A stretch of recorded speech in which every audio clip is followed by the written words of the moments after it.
Australia সফরে যাওয়ার আগে আজ বুধবার সোহান বলেন, কেউ আমার প্রতিদ্বন্দ্বী এভাবে দেখি না। আমার মনে হয় যে ভালো, যে ডিজার্ভ করে সেই জাতীয় দলে যাবে। আলহামদুলিল্লাহ, রিজিকের মালিক আল্লাহ। আল্লাহ যতটুকু লিখে রেখেছেন ততটুকুই হবে।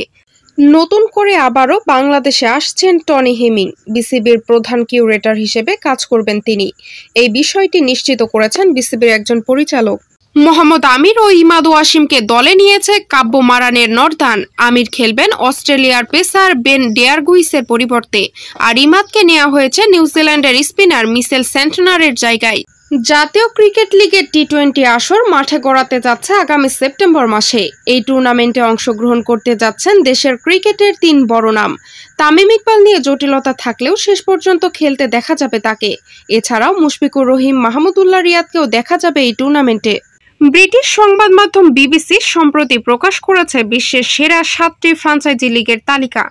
সেখানে জায়গা করে নিয়েছে আইপিএল, পিসিএল, আইএল টি20, দ্য হান্ড্রেডস, পিসিএল, SA20 এবং বিগ ব্যাশ।